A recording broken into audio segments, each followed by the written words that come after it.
Bərabərsizliklər sistemini həll etmək istəyirəm. Bərabərsizliklər sistemini həll etmək üçün hər bir bərabərsizlik ayrı-ayrılıqda həll edilir və sonda onların kəsməsi tapılır. Məsələn, 95 nömrəli misala baxaq.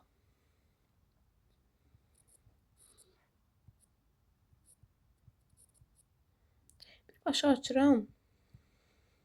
Qarşıdakı mənfiyə görə açıram. Ona görə topla 4 olur. Kiçikdir 6-dan.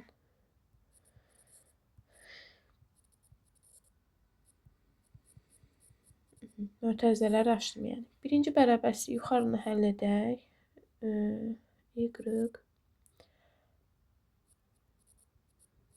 Tam keçirtmirəm sizə tam aydın olsun deyə.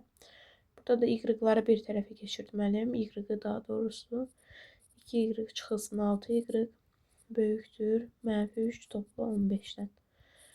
Yenə davam edirəm. Yuxarıdan 4-ü sağ tərəfə keçirtməliyəm. Y kiçikdir 2 olacaq. -4y böyükdür 12 olacaq. Yenə davam edirəm. Yuxarı hissəm artıq alınıb. İkinci bərabərsizliyini əldə etməliyim. Mənfi olduqda bilirik ki, işarə dəyişir. Y kiçikdir -3 olacaq. Bərabərsizliklər sistemin qaydası nə idi? Bayaq təkrar etdim. Bayaq dedim. Deməli, kəsməsini tapmalıyıq. Bir sıfırımız, bir -3'dür.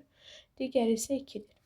-3'dən kiçiklər və 2'dən kiçiklər olmalıdır. Kəsişmə hissəsi haradır? Görürsünüz, 2 dəfə rənglənən hissə kəsişmə olur artıq.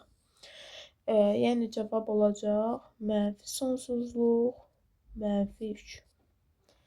Yəni D.